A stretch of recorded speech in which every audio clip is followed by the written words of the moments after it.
નમસ્તે વિદ્યાર્થી મિત્રો, કેમ છો? બધા મજામાં છો ને? આજે ધોરણ 10ની અંદર ચોથું ચેપ્ટર લઈને આપણે આવી ગયા છીએ કે જેનું નામ છે કાર્બન અને તેના સંયોજનો. એમાં આજે આપણે વાત કરવાની છે પ્રસ્તાવનાની. તો પ્રસ્તાવનાની ચર્ચા કરશું અને આ આપણા ચેપ્ટરનો પહેલો વિડીયો થશે. તો ચલો કાર્બન અને તેના સંયોજનની આપણે વાત કરીએ. તો આમ તો આપણે આગળના ચેપ્ટરની અંદર સંયોજન વિશે ભણી ગયા છીએ કે સંયોજન એટલે શું. ખ્યાલ છે ને તમને સંયોજન કોને કહીએ છીએ આપણે? યસ, સંયોજન કોને કહેવાય? બે જુદા જુદા પ્રકારના પરમાણુ એકબીજા સાથે રાસાયણિક પ્રક્રિયાથી જોડાય અને જે નવા અણુઓ ઉત્પન્ન કરે છે તેને આપણે સંયોજન કહીએ છીએ. તો આ સંયોજન. હવે આ પ્રકરણની અંદર આપણે ખાસ કરીને વાત કરશું કાર્બન. આપણે ભણવાનું છે કાર્બન અને તેના સંયોજન વિશે. તો કાર્બન વિશે આપણે વાત કરશું. કાર્બનના જે સંયોજન છે એના વિશે આપણે વાત કરશું.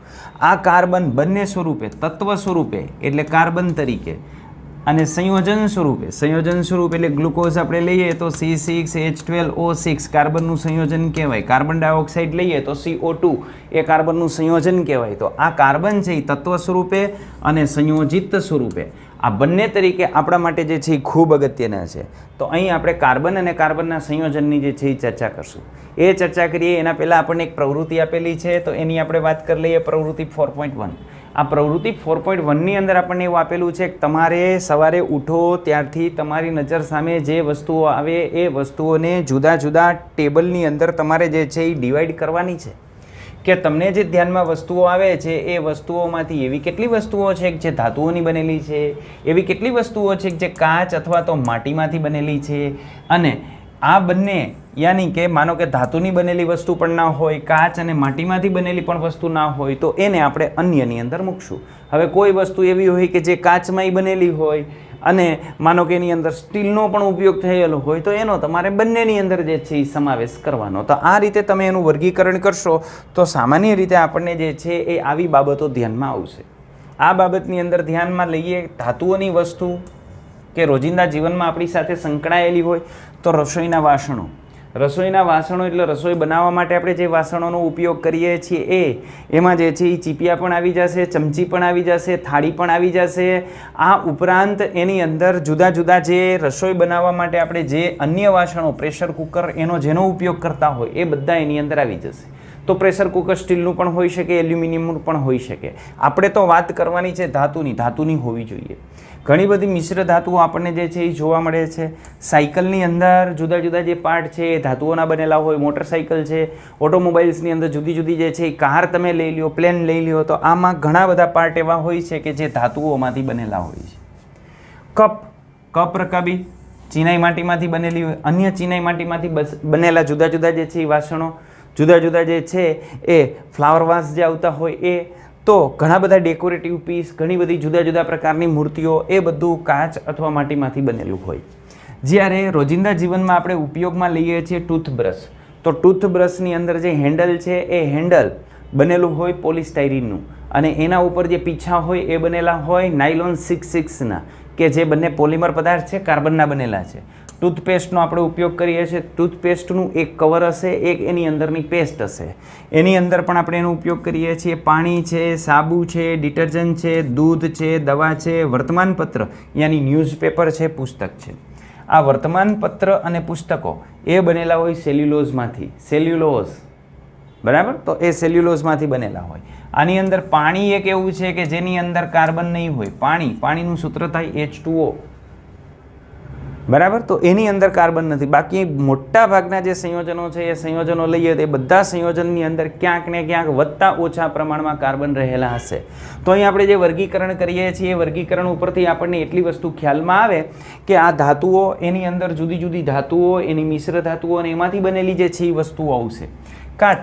કાચને રાસાયણિક રીતે આપણે જોઈએ તો એને કહેવાય SiO2. એમાં સિલિકોન આવે. બરાબર? માટીની આપણે વાત કરીએ તો માટીનો પણ મૂળભૂત જે ઘટક છે એ મૂળભૂત ઘટક SiO2 હોય. તો કાચ અને ચીનાઈ માટીમાંથી જે બનેલી વસ્તુઓ છે એમાં મૂળભૂત ઘટક તરીકે સિલિકોન, ઓક્સિજન હશે. પણ આ જે બધી વસ્તુ કે જેની અંદર માનો કે તમે પોલિથીનનું જબલું લ્યો છો, કોઈ પણ પ્રકારનું જે છે એ અન્ય પોલિમર લ્યો છો તો એ બધાની અંદર વધતા ઓછા પ્રમાણમાં કાર્બન આવશે. તો અહીં આપણે જોઈ શકીએ છીએ કે રોજિંદા જીવનની અંદર જે કાર્બન ધરાવતા જે ઘટકો છે એ ઘટકોનો આપણે મેક્સિમમ ઉપયોગ કરીએ છીએ. તો આજે મેક્સિમમ ઉપયોગ કરીએ છીએ એની આપણે ચર્ચા કરવાની છે. તો અહીં છેલ્લું જે ખાનું હતું એ ખાનામાં જે વસ્તુઓ છે એ વસ્તુઓ તમે જોશો તેમાં મોટા ભાગની જે વસ્તુઓ છે એ કાર્બન અથવા તો એના જે સંયોજનો છે એ સંયોજનમાંથી બનેલી હશે. હવે આ કાર્બનમાંથી બનેલી જે વસ્તુઓ છે એની પરખ આપણે કરવી હોય તો પરખ કેવી રીતે કરી શકીએ? તો આની પરખ તમારે કરવી હોય તો આ જે કાર્બનયુક્ત જે વસ્તુઓ છે એનું તમે દહન કરો ત્યારે એમાં રહેલો જે કાર્બન છે એ કાર્બન ડાયોક્સાઇડ તરીકે છૂટો પડે. અને આ જે કાર્બન ડાયોક્સાઇડ વાયુ છૂટો પડે છે એ તમે જાણો છો કે આ કાર્બન ડાયોક્સાઇડ વાયુ જે છૂટો પડે છે દહન દરમિયાન છૂટો પડે છે એ ચૂનાના નિત્રિયા દ્રાવણને કેવું બનાવશે? દૂધિયું બનાવશે. રેડી? તો અહીં કાર્બનયુક્ત જે સંયોજન છે એ કાર્બનયુક્ત સંયોજનમાં કોણ છે એના ઉપર એની દહનની પ્રક્રિયા આધાર રાખશે. દાખલા તરીકે માનો કાર્બનયુક્ત સંયોજન મિથેન છે તો મિથેનનું દહન કરશું તો કાર્બનનો ઓક્સાઇડ યાની કાર્બન ડાયોક્સાઇડ મળશે, સામે હાઇડ્રોજનનો ઓક્સાઇડ યાની H2O મળશે. તો આ જે પ્રક્રિયા છે એ આ રીતે થશે. આમાં સાથે સાથે માનો કે કાર્બનયુક્ત સંયોજનની અંદર કાર્બન, હાઇડ્રોજન ને નાઇટ્રોજન હશે તો એના ઓક્સાઇડ મળશે. એટલે કાર્બનિક સંયોજનની અંદર તમે જે સંયોજન લીધું છે એની અંદર જેટલા તત્વો હશે એ તત્વો ઓક્સાઇડ સ્વરૂપે એની અંદર આપણને છૂટા પડશે. ક્યારે? દહનની પ્રક્રિયા દરમિયાન. તો એનું દહન કરશું ત્યારે કઈ નીપજ મળશે? તો એની અંદર જે મૂળ તત્વો છે એના ઓક્સાઇડ આપણને નીપજ તરીકે મળશે. રેડી? તો આની કસોટીઓ પણ આપણે આગળ જે છે એ જોવાની છે. ચાલો છેલ્લી કોલમની અંદર આપણે વાત કરીએ તો અન્ન એટલે ચોક્કસ પ્રકારના જે અનાજો છે અનાજ. કપડાં બનેલા હોય સેલ્યુલોઝમાંથી. દવાઓ, આ દવાઓની અંદર જે મૂળભૂત ઘટક તરીકે એના જે ઔષધો છે એ ઔષધો હશે અને બીજા કેટલાક બાઇન્ડિંગ પદાર્થો એની અંદર ઉમેરેલા હશે. આ જે પુસ્તકો છે એ પુસ્તકો શેમાંથી બનેલા હોય તો પુસ્તક છે, કપડાં છે, એની મૂળભૂત ઘટકો આપણે લઈએ તો મૂળભૂત ઘટકો બનેલી હોય સેલ્યુલોઝમાંથી. બરાબર? તો આ બધા સંયોજનો આપણે લઈએ તો બધા જ સંયોજનો શેના બનેલા છે? સર્વોતમુખી કાર્બનમાંથી. સર્વોતમુખી એટલે શું? તો એવા પ્રકારનું પરમાણુ કે જે પરમાણુ લગભગ મોટા ભાગના પરમાણુઓ સાથે પ્રક્રિયા કરતો હોય, વિવિધ પ્રકારની પ્રક્રિયાઓ એને જોવા મળતી હોય એવો જે પદાર્થ છે એને સર્વોતમુખી પદાર્થ તરીકે આપણે ઓળખતા હોઈએ છીએ. રેડી? તો અહીંયા કાર્બન છે એ કાર્બન શેના તરીકે વર્તશે? તો કાર્બન સર્વોતમુખી પદાર્થ તરીકે આપણે એનો ઉપયોગ કરીએ છીએ. આ કાર્બન છે એ સર્વોતમુખી પદાર્થ, સર્વોતમુખી તત્વ તરીકે આપણે એને વર્ગીકૃત કરીએ છીએ કારણ કે વિવિધ પ્રકારના તત્વો સાથે કાર્બનની પ્રક્રિયા આપણને જોવા મળે. આ ઉપરાંત કોઈ પણ પ્રકારનો સજીવ તમે લઈ લ્યો તો સજીવની જે સંરચનાઓ છે એમાં પણ કાર્બન રહેલો હોય. દાખલા તરીકે આપણા શરીરની અંદર પ્રોટીન હોય. આ પ્રોટીનના મૂળભૂત ઘટક તરીકે કાર્બન, હાઇડ્રોજન, નાઇટ્રોજન અને ઓક્સિજન હોય. કાર્બોહાઈડ્રેટ્સની આપણે વાત કરીએ તો કાર્બોહાઈડ્રેટ્સના મૂળભૂત ઘટક તરીકે કાર્બન, હાઇડ્રોજન અને ઓક્સિજન હોય. આ વિટામિન્સની અંદર પણ કાર્બન રહેલો હોય. સ્ટાર્ચ છે તો સ્ટાર્ચ અને સેલ્યુલોઝ આના મૂળભૂત ઘટક તરીકે કાર્બન, હાઇડ્રોજન અને ઓક્સિજન રહેલા હોય. તો આપણા શરીરની અંદર અથવા કોઈ પણ સજીવ માત્ર તમે લઈ લ્યો, વનસ્પતિ લઈ લ્યો તોય ભલે, પ્રાણી લ્યો તોય ભલે, એની અંદર કાર્બન આપણને જે છે એ જોવા મળવાનું. આ ઉપરાંત પૃથ્વીના પોપડાની અંદર પણ કાર્બન આપણને ખૂબ અતિ અલ્પ પ્રમાણમાં જોવા મળતો હોય. પૃથ્વીના પોપડાની અંદર જે કાર્બન જોવા મળે છે એ કાર્બનનું પ્રમાણ 0.02% જેટલું હોય છે. કેટલું? 0.02% જેટલું. એ કેવા સ્વરૂપે હોય?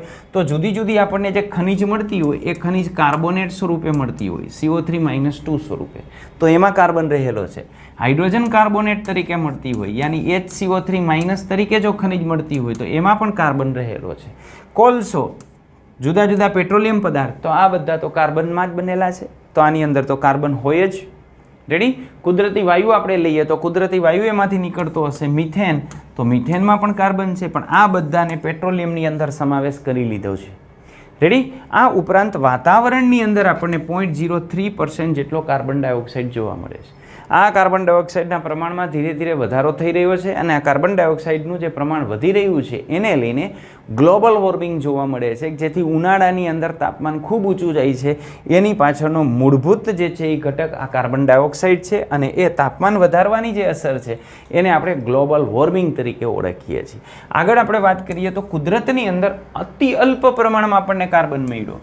એક આપણને મળ્યો 0.02% અને એક આપણને મળ્યો 0.03%. 0.03% વાતાવરણમાં કાર્બન ડાયોક્સાઇડ તરીકે આપણને મળી આવ્યો અને આ કાર્બન પૃથ્વીના પોપડાની અંદર જુદા જુદા જે ખનિજો આપણને મળે છે એ ખનિજોની અંદર કાર્બન આપણને મળી આવ્યું.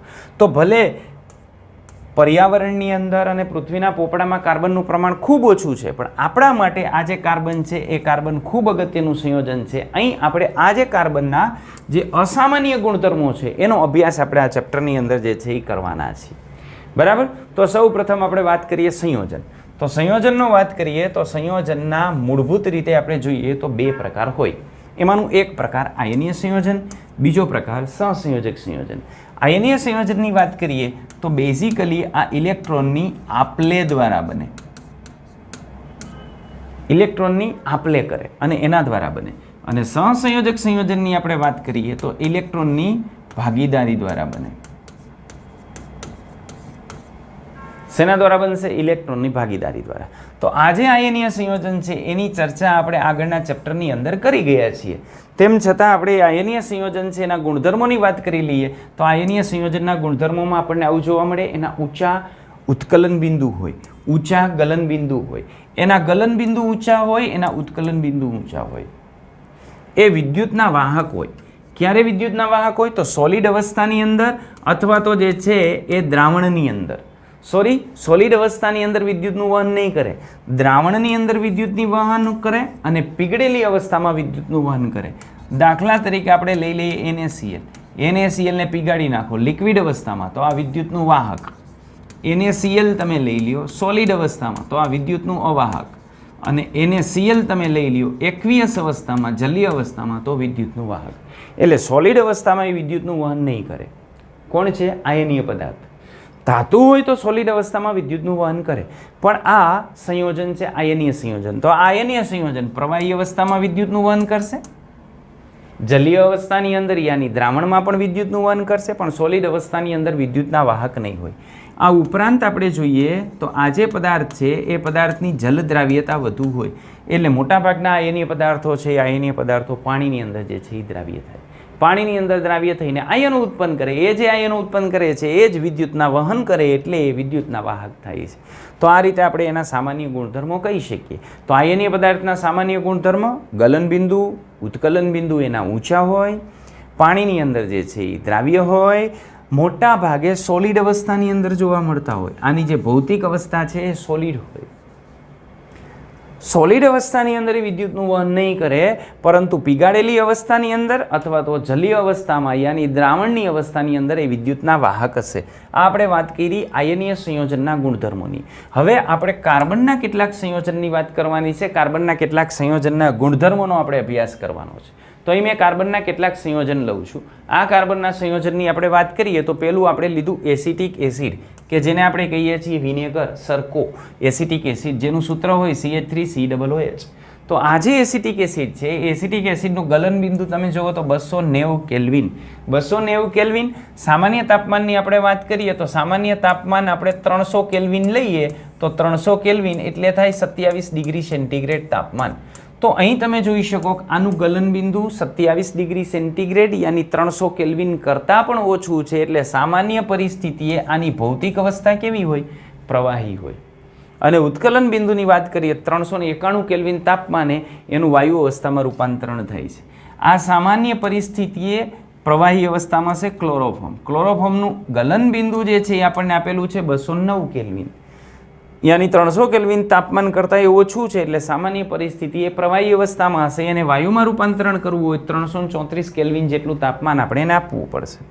ઇથેનોલની વાત કરીએ તો ઇથેનોલ પ્રવાહી અવસ્થામાં હશે. 156 કેલ્વિન જેટલું નીચું એનું ગલન બિંદુ છે. એટલે આના કરતાં નીચા તાપમાને જઈએ તો એ સોલિડ અવસ્થામાં જોવા મળે. સામાન્ય પરિસ્થિતિ એ પ્રવાહી અવસ્થામાં જોવા મળશે. મિથેનની વાત કરીએ તો મિથેનનું ગલન બિંદુ 90 કેલ્વિન છે અને ઉત્કલન બિંદુ 111 કેલ્વિન છે. આ સામાન્ય તાપમાન કરતાં બંને ઓછા છે એટલે મિથેનની ભૌતિક અવસ્થા થશે વાયુરૂપ. તો અહીં આપણને જે સંયોજન જોવા મળે છે એ સંયોજન કાં તો વાયુ અવસ્થામાં જોવા મળે છે અથવા પ્રવાહી અવસ્થામાં જોવા મળે છે.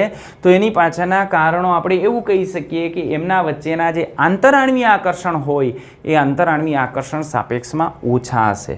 તો આને આધારે આપણે એવી કમ્પેરિઝન કરી શકીએ. મીઠું હોય તો સામાન્ય તાપમાને આપણને સોલિડ અવસ્થામાં જોવા મળે છે કારણ કે આયનીય પદાર્થ છે. તો આના પરથી આપણે કહી શકીએ કે મોટાભાગના સહસંયોજક જે પદાર્થ છે એ સહસંયોજક પદાર્થના ગલન બિંદુ અને ઉત્કલન બિંદુ આયોનિક જે પદાર્થ હોય એના કરતાં ઓછા હશે. એટલે જે આયનીય સંયોજન છે એની સાથે આપણે આની કમ્પેરિઝન કરીએ તો આપણે કહી શકીએ કે આ જે કાર્બનના જે સંયોજનો છે એ કાર્બનના સંયોજનના ઉત્કલન બિંદુ ને ગલન બિંદુ આયનીય સંયોજનની સાપેક્ષમાં કેવા જોવા મળશે? નીચા જોવા મળશે. આ નીચા જોવા મળે છે એની પાછળનું કારણ શું? તો આના અણુઓ વચ્ચે જે આંતરાણ્વીય આકર્ષણ બળો હોય એ નિર્બળ હશે, પ્રબળ નહીં હોય. નિર્બળ આંતરાણ્વીય આકર્ષણ બળ જોવા મળે છે એટલા માટે.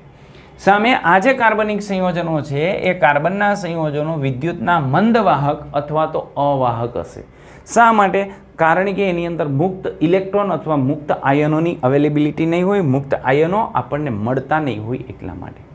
તો આ વિદ્યુતના અવાહક છે એની પાછળનું કારણ આપણે આમ કહી શકીએ કે એની અંદર એવા પ્રકારના બંધન હશે કે જે બંધનમાંથી કોઈ પણ પ્રકારના આયનો ઉત્પન્ન નહીં થતા હોય. દાખલા તરીકે માનો કે આપણે NaCl ની વાત કરીએ તો આ NaCl વિદ્યુતનું વાહક થશે કારણ કે આપણે એને પાણીમાં નાખીએ એટલે એમાંથી Na+ ને Cl- આયનો ઉત્પન્ન થતા હોય. બરાબર. પણ અહીં આપણે જે છે એ માનો કે ગ્લુકોઝની વાત કરીએ C6H12O6 અને આને આપણે પાણીમાં નાખીએ તો પાણીમાં ઉમેરવાથી આમાં કોઈ પણ પ્રકારના આયન ઉત્પન્ન નહીં થાય. માત્ર ને માત્ર આ જે ગ્લુકોઝ છે એનું જલીય દ્રાવણ બનશે.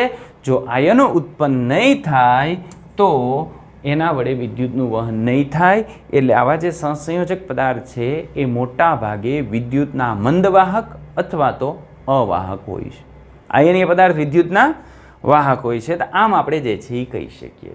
હવે આ વસ્તુ આપણે સમજવી હોય તો આપણે એના માટે સમજવો પડે સંયોગીકરણ, કે આ જે તત્વો છે એ કેવી રીતે સંયોજાય છે અને સંયોજન બનાવે છે. તો આ તત્વોની સંયોગીકરણની જે ક્ષમતા છે, સંયોજાવાની જે ક્ષમતા છે એનો આધાર હોય એની સંયોજકતા કક્ષાની ઇલેક્ટ્રોન રચનાની અંદર ઇલેક્ટ્રોનની સંખ્યા કેટલી છે એના ઉપર. તો સંયોજકતા કક્ષામાં જે ઇલેક્ટ્રોન છે એ ઇલેક્ટ્રોનમાં પોતાની પાસે કેટલા ઇલેક્ટ્રોન છે એ ઇલેક્ટ્રોનને આધારે આપણે એની સંયોજકતા સમજાવીએ છીએ અને એના પરથી આપણે સમજાવી શકીએ કે કેટલી જગ્યાએ જોડાઈ શકે છે. દાખલા તરીકે આપણે કાર્બનની વાત કરીએ તો કાર્બનનો પરમાણ્વીય ક્રમાંક 6 છે એટલે એની પાસે 6 પ્રોટોન હશે અને 6 ઇલેક્ટ્રોન હશે. તો એમાં જે 6 ઇલેક્ટ્રોન છે એમાં સંયોજકતા કક્ષાના જે ઇલેક્ટ્રોનની આપણે વાત કરીએ તો સંયોજકતા કક્ષાના ઇલેક્ટ્રોનની સંખ્યા 4 હોય. દાખલા તરીકે કાર્બનની આપણે વાત કરીએ, કાર્બન એનો પરમાણુ ક્રમાંક 6.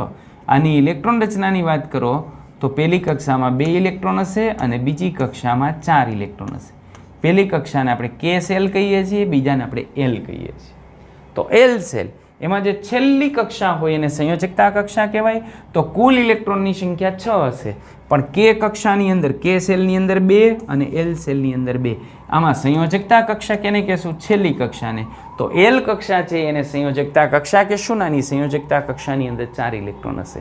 તો કાર્બન એની સંયોજકતા કક્ષામાં 4 ઇલેક્ટ્રોન ધરાવે છે. હવે તમે જાણો છો કે કોઈ પણ તત્વની પ્રતિક્રિયાત્મકતાનો આધાર એ નિષ્ક્રિય વાયુ જેવી ઇલેક્ટ્રોન રચના પ્રાપ્ત કરવા માટે ઇલેક્ટ્રોન ગુમાવે છે અથવા સ્વીકારે છે અથવા કેટલા ઇલેક્ટ્રોનની જરૂરિયાત છે એના ઉપર છે. દાખલા તરીકે આલ્કલી ધાતુની વાત કરીએ તેની સંયોજકતા કક્ષામાં 1 ઇલેક્ટ્રોન હોય એટલે નિષ્ક્રિય વાયુ જેવી ઇલેક્ટ્રોન રચના પ્રાપ્ત કરવા માટે એને 1 ઇલેક્ટ્રોન ગુમાવવો પડે. એ સરળતાથી ગુમાવી દે એટલે એની રાસાયણિક પ્રતિક્રિયાત્મકતા વધારે હોય. હેલોજનની સંયોજકતા કક્ષામાં 1 ઇલેક્ટ્રોન ઘટે છે, 7 ઇલેક્ટ્રોન છે. નિષ્ક્રિય વાયુ જેવી ઇલેક્ટ્રોન રચના પ્રાપ્ત કરવી હોય તો 1 ઇલેક્ટ્રોન જો એ સ્વીકારી લે તો નિષ્ક્રિય વાયુ જેવી ઇલેક્ટ્રોન રચના પ્રાપ્ત થઈ જાય. એટલે એને આધારે આપણે કહી શકીએ કે હેલોજનની પણ રાસાયણિક પ્રતિક્રિયાત્મકતા વધારે છે. તો એના પરથી આપણે કહી શકીએ કોઈ પણ તત્વની પ્રતિક્રિયાત્મકતા આપણે નક્કી કરવી હોય તો આ જે પ્રતિક્રિયાત્મકતા છે એ નિષ્ક્રિય વાયુ જેવી રચના પ્રાપ્ત કરવા માટે એને કેટલા ઇલેક્ટ્રોન વધે છે અથવા કેટલા ઘટે છે, કેટલા ગુમાવવા પડે છે અથવા કેટલા સ્વીકારવા પડે છે એના ઉપર રહેલો છે. રેડી? તો આના પરથી આપણે સમજાવી શકીએ. અને આયનીય સંયોજનમાં તો આપણે આગળ વાત કરી હતી કે આયનીય સંયોજન ઇલેક્ટ્રોનની આપલે દ્વારા બનતા હોય છે, યાની ઇલેક્ટ્રોન ગુમાવી અથવા તો ઇલેક્ટ્રોન સ્વીકારી અને આયનીય સંયોજન બનતા હોય. તો હવે કાર્બનની સંયોજકતા કક્ષામાં કેટલા ઇલેક્ટ્રોન છે? 4 ઇલેક્ટ્રોન છે. તો આ સંયોજકતા કક્ષાના 4 ઇલેક્ટ્રોનમાંથી આપણે નિષ્ક્રિય વાયુ જેવી ઇલેક્ટ્રોન રચના કરવી હોય તો આ કાર્બન છે, આ બાજુનું નિષ્ક્રિય વાયુ નિયોન થશે અને એની આગળનું નિષ્ક્રિય વાયુ હિલિયમ થશે. આની ઇલેક્ટ્રોન રચના 2 4 થશે, આની ઇલેક્ટ્રોન રચના 2 છે અને આની ઇલેક્ટ્રોન રચના 2 8 છે. તો જો એને નિયોન જેવી ઇલેક્ટ્રોન રચના પ્રાપ્ત કરવી હોય તો 4 ઇલેક્ટ્રોન સ્વીકારવા પડશે અને જો એને હિલિયમ જેવી ઇલેક્ટ્રોન રચના પ્રાપ્ત કરવી હોય તો 4 ઇલેક્ટ્રોન ગુમાવવા પડશે. તો આપણે આ કેસની વાત કરીએ કે માનો કે નિયોન જેવી ઇલેક્ટ્રોન રચના પ્રાપ્ત કરવા માટે 4 ઇલેક્ટ્રોન જો સ્વીકારશે તો એના પરમાણુના કેન્દ્રની અંદર પ્રોટોનની સંખ્યા તો 6 જ રહેશે, પણ 4 ઇલેક્ટ્રોન સ્વીકારી રહેશે તો હવે ઇલેક્ટ્રોનની સંખ્યા થઈ જશે 10. તો આ જે 6 પ્રોટોન છે એ 6 પ્રોટોન વધારાના જે 4 ઇલેક્ટ્રોન છે એના પ્રત્યે પણ એને આકર્ષણ લગાવવું પડશે, એને પણ એને સમાવવા પડશે, જે સાપેક્ષમાં મુશ્કેલ બાબત છે. એટલે કાર્બન 4 ઇલેક્ટ્રોન સ્વીકારીને C-4 બનવાનું માંડી વાળે છે. બરાબર. એટલે એવા સંયોજનો ખૂબ ઓછા જોવા મળે છે અથવા નથી જોવા મળતા કે જેની અંદર કાર્બન 4 ઇલેક્ટ્રોન સ્વીકારીને C-4 બનતો હોય. તો સામેની સાઈડ આપણે આની વાત કરીએ તો આવું થશે તો પ્રોટોનની સંખ્યા તો 6 રહેશે, ઇલેક્ટ્રોનની સંખ્યા 2 જ થઈ જશે. તો સામાન્ય રીતે આ સંયોજન તો બની શકે, પણ આ બનાવવા માટે આપણે 4 ઇલેક્ટ્રોન ગુમાવવા પડે અને 4 ઇલેક્ટ્રોન ગુમાવવા માટે જે ઉર્જા આપવી પડે ને એ ખૂબ વધારે ઉર્જા આપવી પડે. એટલી ઉર્જા સામાન્ય રીતે આપણે કાર્બનને નથી આપી શકતા. એટલે હવે કાર્બનમાં આ બંને બાબતો કેન્સલ થઈ. એ 4 ઇલેક્ટ્રોન સ્વીકારીને C-4 પણ નહીં બની શકે, 4 ઇલેક્ટ્રોન ગુમાવીને C+4 પણ નહીં બની શકે, યાની એ હિલિયમ જેવી ઇલેક્ટ્રોન રચના પણ પ્રાપ્ત નહીં કરી શકે અને નિયોન જેવી ઇલેક્ટ્રોન રચના પણ ઇલેક્ટ્રોનની આપલે દ્વારા પ્રાપ્ત નહીં કરી શકે. તો એને કરવાનું શું? તો એ હવે શું કરે છે તો આ જે કાર્બન છે એ કાર્બન અન્ય પરમાણુ સાથે ઇલેક્ટ્રોનની ભાગીદારી કરે છે અને આ ઇલેક્ટ્રોનની ભાગીદારી દ્વારા પોતાનું જે અષ્ટક છે એ પૂર્ણ કરી નિષ્ક્રિય વાયુ જેવી ઇલેક્ટ્રોન રચના પ્રાપ્ત કરે છે. એટલે આપલે દ્વારા શક્ય ન બન્યું તો કેના દ્વારા શક્ય બનાવશે? ભાગીદારી દ્વારા. દાખલા તરીકે ઇલેક્ટ્રોન જો એને મેળવા હોત તો C-4 આયન N આયન યાની ઋણ આયન બનત, પણ આ પોસિબલ નથી કારણ કે એ મુશ્કેલ છે. 6 પ્રોટોનને 10 ઇલેક્ટ્રોનને આકર્ષવાના થાય છે, સમાવાના થાય છે. એટલા માટે 4 ઇલેક્ટ્રોન ગુમાવીને C+4 કેટાયન યાની ધનાયનને કહેવાય કેટાયન. કેટાયન બને, ધનાયન બને તો પણ ચાલે, પણ આની અંદર તકલીફ એ પડે છે કે 4 ઇલેક્ટ્રોન ગુમાવવા માટે મોટા પ્રમાણમાં ઉર્જા આપવી પડે છે. એટલે બંને વસ્તુ આપણા માટે શક્ય નથી. તો કાર્બન શું કરશે તો એના સંયોજકતા ઇલેક્ટ્રોનની પોતાના જ પરમાણુ સાથે અથવા અન્ય પરમાણુના જે ઇલેક્ટ્રોન છે એની સાથે ભાગીદારી કરશે અને આ જે સમસ્યા આપણને નડી C+4ની અને C-4ની તો એનો જે છે ઉકેલ લઈ આવશે. રેડી? એટલે કાર્બન મોટા ભાગે કેવી રીતે જોડાશે તો કાર્બન મોટા ભાગે સહસંયોજક બંધથી જોડાશે અને ભાગીદારી દ્વારા જે છે એ શું કરશે? અણુઓનું નિર્માણ કરશે. તો આ અણુના નિર્માણની અંદર માત્ર ને માત્ર આપણે સંયોજકતા ઇલેક્ટ્રોનની જ જે ઉપયોગ કરતા હોય, સંયોજકતા ઇલેક્ટ્રોનને આધારે જ દર્શાવતા હોય, તો આ ભાગીદારીની અંદર જઈએ એના પહેલાં આમાં કેવી રીતે નિષ્ક્રિય વાયુ જેવી ઇલેક્ટ્રોન રચના પ્રાપ્ત થાય છે એ આપણે કેટલાક ઉદાહરણો દ્વારા આપણે જે છે એ સમજી લઈએ. ખ્યાલ આવ્યો ને તમને? સંયોજકતા ઇલેક્ટ્રોનની જે છે એ ભાગીદારીથી કેટલાક જે અણુઓ બને છે એની આપણે વાત કરવાની છે. અહીં સંયોજકતા ઇલેક્ટ્રોનની ભાગીદારી દ્વારા અંતે જે અણુ બનશે એમાં નિષ્ક્રિય વાયુ જેવી ઇલેક્ટ્રોન રચના પ્રાપ્ત થઈ જશે. તેમાં સૌથી સાદામાં સાદાની આપણે વાત કરીએ તો હાઇડ્રોજન. હાઇડ્રોજનનો પરમાણ્વીય ક્રમાંક કેટલો? 1. આ હાઇડ્રોજનનો પરમાણ્વીય ક્રમાંક 1 એટલે હાઇડ્રોજનની સંયોજકતા કક્ષામાં કેટલા ઇલેક્ટ્રોનો? 1 ઇલેક્ટ્રોન. એને આ ચોકડી વડે દર્શાવું છું. તો બીજો હાઇડ્રોજનનો પરમાણુ બીજા હાઇડ્રોજનની સંયોજકતા કક્ષામાં પણ 1 ઇલેક્ટ્રોન હોય, એને પણ હું આ ચોકડી વડે દર્શાવું છું. તો હવે આ બે હાઇડ્રોજન જો એકબીજા સાથે ભાગીદારી કરે તો ભાગીદારી દ્વારા આવું મળે. આ હાઇડ્રોજન, આ એક હાઇડ્રોજનનો ઇલેક્ટ્રોન, આ બીજા હાઇડ્રોજનનો ઇલેક્ટ્રોન. તો હવે હાઇડ્રોજનના અણુ પાસે ઇલેક્ટ્રોનની સંખ્યા કેટલી થઈ ગઈ તો હાઇડ્રોજનના અણુ પાસે ઇલેક્ટ્રોનની સંખ્યા થઈ ગઈ 2. આ ભાગીદારીના ઇલેક્ટ્રોન. તો અહીં જે આપણને ઇલેક્ટ્રોન મળે છે એ ઇલેક્ટ્રોન ભાગીદારી દ્વારા મળે છે. હવે આને પૂછવામાં આવે તારી પાસે કેટલા ઇલેક્ટ્રોન છે? કેટલા કહેશે? 2.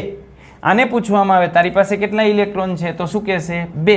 તો આમ બંને હાઇડ્રોજન પોતાની જે પહેલી કક્ષાની અંદર જેને આપણે કે કક્ષા કહીએ છીએ તો કે કક્ષામાં જે એક એક ઇલેક્ટ્રોન છે એને નિષ્ક્રિય વાયુ જેવી ઇલેક્ટ્રોન રચના પ્રાપ્ત કરવા માટે એક એક ઇલેક્ટ્રોન ઘટતા હતા એટલે એક એક ઇલેક્ટ્રોન સાથે એને આવી રીતે કરી નાખી ભાગીદારી.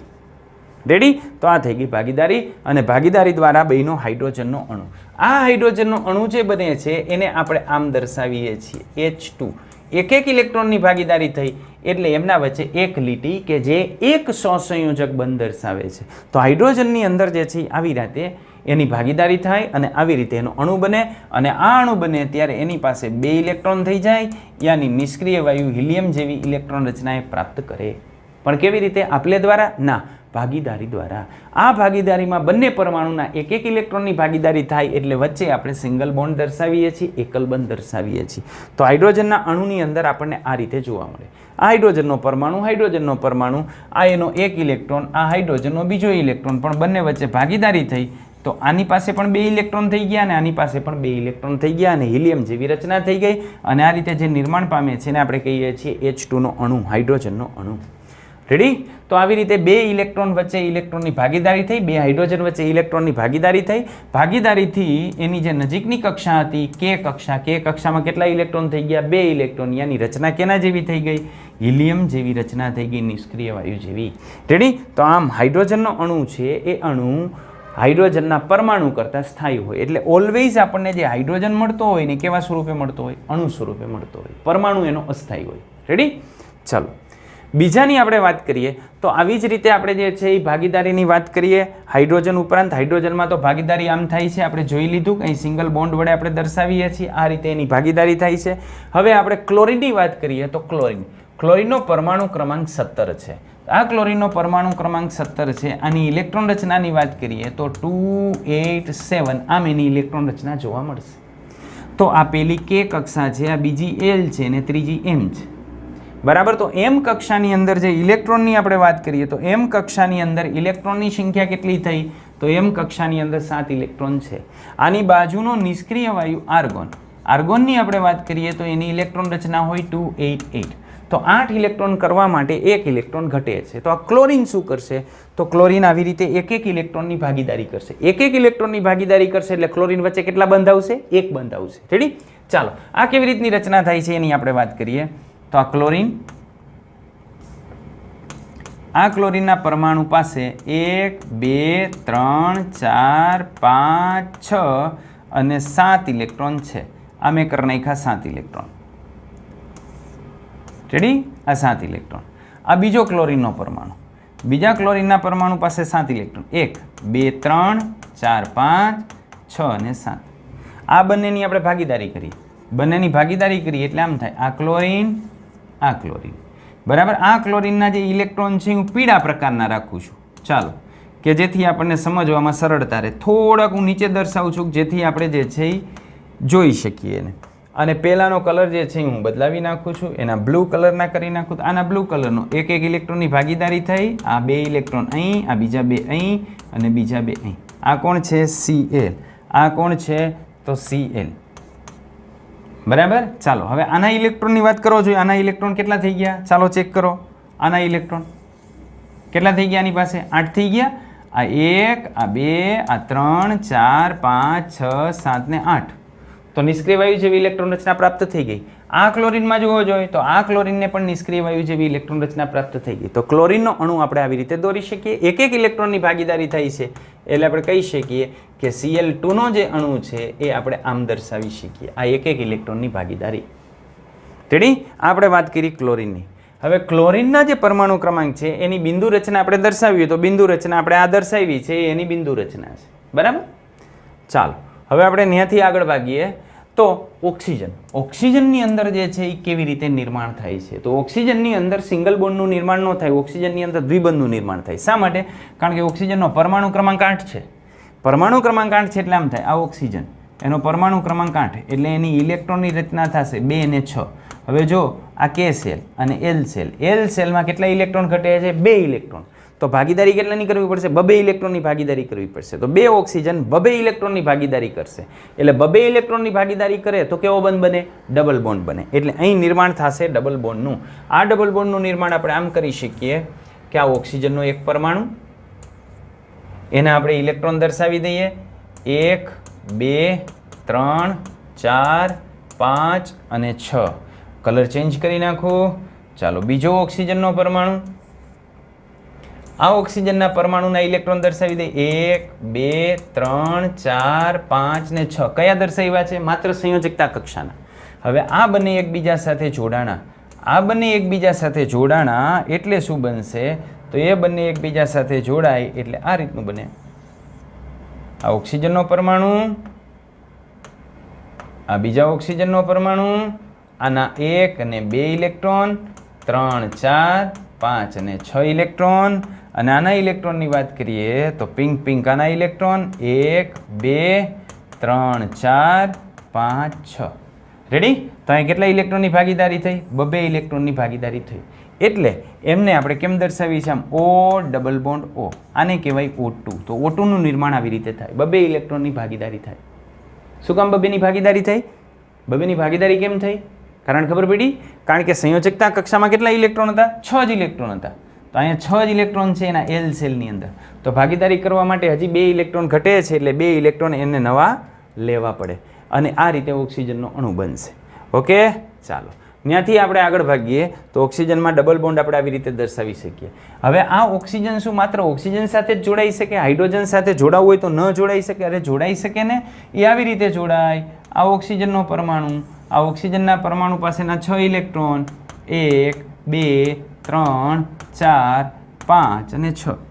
હવે જો હાઇડ્રોજનના પરમાણુની આપણે વાત કરીએ તો આ હાઇડ્રોજનનો પરમાણુ, હાઇડ્રોજનના પરમાણુ પાસે 1 ઇલેક્ટ્રોન હોય તો હાઇડ્રોજનના પરમાણુ પાસે 1 ઇલેક્ટ્રોન. આ હાઇડ્રોજનનો પરમાણુ અહીંયા ભાગીદારી કરે,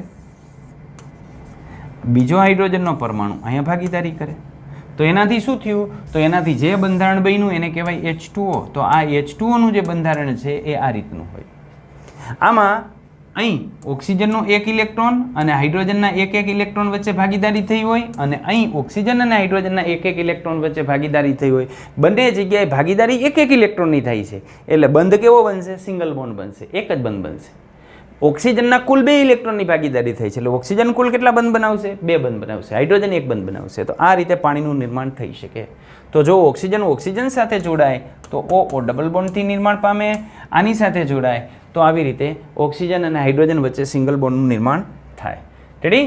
ચાલો નાઇટ્રોજનની આપણે વાત કરીએ તો નાઇટ્રોજનનો પરમાણુય ક્રમાંક 7 છે. તો નાઇટ્રોજનનો પરમાણુય ક્રમાંક 7 એટલે એની ઇલેક્ટ્રોન રચના થાય 2 5.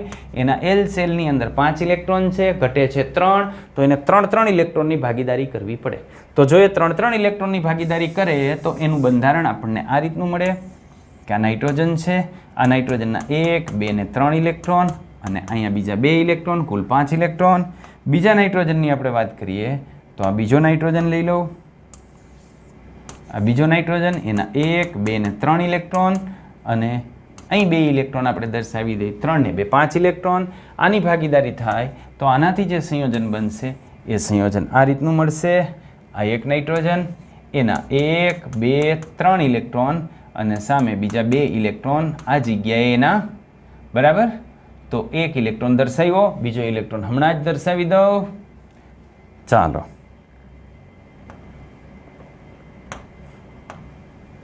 હવે અહીં બીજો નાઇટ્રોજન આવે. આ નાઇટ્રોજનના 1 2 ને 3 ઇલેક્ટ્રોન અને આ બાજુ 2 ઇલેક્ટ્રોન. ઓલો પીળો ઇલેક્ટ્રોન મારે દર્શાવવાનો બાકી છે તો દર્શાવી દઉં. આ એનો પીળો ઇલેક્ટ્રોન. તો એ નાઇટ્રોજન વચ્ચે કેટલા ઇલેક્ટ્રોનની ભાગીદારી થાય? 3 ઇલેક્ટ્રોનની ભાગીદારી. 3 ઇલેક્ટ્રોનની ભાગીદારી થઈ તો નાઇટ્રોજન વચ્ચે આપણે કેવો બંધ દર્શાવીએ છીએ? Triple bond. તો નાઇટ્રોજન અણુ વચ્ચે આપણે આવી રીતે ટ્રિપલ બોન્ડ દર્શાવી શકીએ. રેડી? તો આ 3 સહસંયોજક બંધ, આવી રીતે બંધનું નિર્માણ થાય. ચાલો હવે ત્યાંથી આપણે આગળ વધીએ તો એમોનિયા. એમોનિયાની અંદર શું હોય? તો એમોનિયાની અંદર આમ હોય, આ નાઇટ્રોજન છે, નાઇટ્રોજન પાસે 1 2 3 4 ને 5. આ નાઇટ્રોજન પાસે 5 ઇલેક્ટ્રોન છે. આ નાઇટ્રોજન એની પાસે આ એની કક્ષા અહીંયા 1 2 3 4 ને 5 ઇલેક્ટ્રોન છે.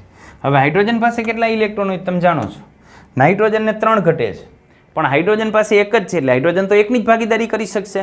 તો નાઇટ્રોજન કહેશે કાંઈ વાંધો નહીં, હાલ હાઇડ્રોજન તું અહીંયા મારી યાર ભાગીદારી કરી લે, બરાબર. એટલે નાઇટ્રોજનના 6 થઈ ગયા, બીજા હાઇડ્રોજનને અહીંયા બોલાવશે, હાલ તું અહીંયા ભાગીદારી કરી લે. એટલે નાઇટ્રોજનના હવે કેટલા થઈ ગયા? 7 થઈ ગયા, એક ઘટે છે, તો ત્રીજા હાઇડ્રોજનને અહીંયા બોલાવશે. તો આમ નાઇટ્રોજન 3 હાઇડ્રોજન સાથે ભાગીદારી કરશે અને અષ્ટક પૂર્ણ કરશે. તો આમાં હાઇડ્રોજન પાસે 2 ઇલેક્ટ્રોન થઈ જશે, નાઇટ્રોજન પાસે 8 ઇલેક્ટ્રોન થઈ જશે. એટલે આ રીતે એમોનિયાનું બંધારણ બને. એમાં બંધ કેવા હશે? સિંગલ બંધ, ડબલ બોન્ડ કે ટ્રિપલ બોન્ડ એની અંદર નહીં હોય. રેડી? તો અહીંયા જે સંયોજન આપણને જોવા મળે છે એ આ રીતે જોવા મળે છે.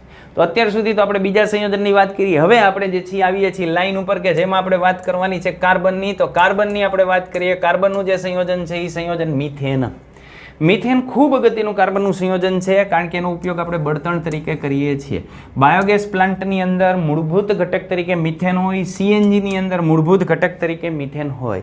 આ જે કાર્બન છે એ કાર્બનના બનતા જુદા જુદા સંયોજનમાં સૌથી સાદામાં સાદું સંયોજન મિથેન છે અને એનું અણુસૂત્ર થાય CH4. આની આપણે વાત કરીએ મિથેનનું, તો મિથેનના બંધારણની અંદર હાઇડ્રોજનની સંયોજકતા તો એક જ હોય અને કાર્બનની ચતુર્થ સંયોજકતા હોય, એટલે કાર્બનની 4 સંયોજકતા હોય. તો કાર્બનની સંયોજકતા 4, હાઇડ્રોજનની સંયોજકતા 1. હવે આને આપણે ભેગું કરવું હોય તો કેવી રીતે ભેગું કરી શકીએ? તો આને આપણે આવી રીતે ભેગું કરી શકીએ. આ કાર્બનની સંયોજકતા કક્ષાની અંદર 4 ઇલેક્ટ્રોન, આ કાર્બન એની સંયોજકતા કક્ષામાં 4 ઇલેક્ટ્રોન. રેડી? હવે હાઇડ્રોજન લઈ લો. તો આ હાઇડ્રોજનની સંયોજકતા કક્ષામાં 1 ઇલેક્ટ્રોન હોય, તો એક હાઇડ્રોજન અહીંયા ભાગીદારી કરી જાય, એક હાઇડ્રોજન અહીંયા ભાગીદારી કરી જાય, એક હાઇડ્રોજન અહીંયા ભાગીદારી કરી જાય અને એક હાઇડ્રોજન અહીંયા ભાગીદારી કરી જાય. તો આના શું થાય? કાર્બનના 4 ઇલેક્ટ્રોન હાઇડ્રોજનના 1 ઇલેક્ટ્રોન સાથે ભાગીદારી કરશે. તો આ રીતનું સંયોજન બનશે. આ જે સંયોજન બને છે એને આપણે મિથેન કહીએ છીએ. અને દર્શાવવું હોય તો આમ દર્શાવી શકાય કે કાર્બન સાથે હાઇડ્રોજને 4 બાજુ આવી રીતે સિંગલ બોન્ડ બનાવેલા છે. તો આ મિથેન. રેડી? હવે આ જે આખો અણુ બને છે એ અણુઓની અંદર શું હોય? તો આ જે અણુની અંદર ક્યાંય વીજભાર નથી આવતો. વીજભાર નથી આવતો એટલે બીજા અણુ ઉપર એનું જે આકર્ષણ છે એ સાપેક્ષમાં ખૂબ ઓછું હશે. એટલે આવા જે સહસંયોજક બંધ બને છે એની અંદર આંતરાણવીય આકર્ષણ સાપેક્ષમાં ખૂબ ઓછું હોય, માટે એના ગલન બિંદુ અને ઉત્કલન બિંદુ નીચા હોય. હવે ખ્યાલ આવ્યો કે સહસંયોજક સંયોજનના ગલન બિંદુ અને ઉત્કલન બિંદુ આયનીય સંયોજન કરતાં નીચા શું કામ હોય? તો એની પાછળનું કારણ છે એમાં આંતરાણવીય આકર્ષણ બળ કેવું લાગતું હોય? ઓછું લાગતું હોય. એ એની પાછળનું કારણ છે. સહસંયોજક બંધ કોને કહેવાય? એની વ્યાખ્યા આપણે આપવી કેમ આપી શકીએ? આ સહસંયોજક બંધ, આ સહસંયોજક બંધ, આ સહસંયોજક બંધ, આ સહસંયોજક બંધ. શેના દ્વારા બન્યો? તો 2 કે 2 કરતાં વધારે પરમાણુ વચ્ચે જ્યારે ઇલેક્ટ્રોનની ભાગીદારી થાય અને ભાગીદારી દ્વારા જ્યારે ઇલેક્ટ્રોન યુગ્મ બની અને જે બંધ બને એને આપણે સહસંયોજક બંધ તરીકે ઓળખીએ છીએ. તો સહસંયોજક બંધ હંમેશા ઇલેક્ટ્રોનની ભાગીદારી દ્વારા બનશે. આખો અણુ વીજભારની દ્રષ્ટિએ તટસ્થ હોય એટલે બીજા મિથેનના અણુ પ્રત્યે એને આકર્ષણ ઓછું હોય. એને આકર્ષણ ઓછું હોય એટલે એના ઉત્કલન બિંદુ અને ગલન બિંદુ સાપેક્ષમાં આપણને કેવા જોવા મળશે? નીચા જોવા મળશે. તો સહસંયોજક જે પદાર્થ છે એના ગલન બિંદુ ઉત્કલન બિંદુ આપણને સાપેક્ષમાં નીચા જોવા મળશે. એની પાછળનું કારણ આ છે. હવે જ્યારે આ ઘટકો એકબીજા સાથે ભાગીદારીથી જોડાય છે ત્યારે એના ઉપર વીજભાર નથી આવતો, એટલે વીજભાર વિહીન છે. હવે જો એના ઉપર વીજભાર ન હોય તો એ વિદ્યુતનું વહન કરી શકે નહીં. એટલે આ જે સહસંયોજક પદાર્થ છે એ વિદ્યુતના મંદવાહક છે અથવા અવાહક છે. એની પાછળનું કારણ સહસંયોજક સંયોજનની અંદર વીજભાર આવતો નથી, એ વીજભાર વિહીન હોય છે. વીજભાર વિહીન હોય છે એટલે વીજભારનું વહન કરી શકતા નથી. રેડી? તો 2 પ્રશ્નોનો જવાબ આપણે મેળવો. અહીં આપણે આજે વિડીયો છે એ પૂરો કરીએ છીએ અને વધુ જોશું આના પછીના વિડીયોની અંદર. તો ત્યાં સુધી આપણી સાથે બન્યા રહો. ઓકે, ટાટા બાય બાય, આવજો.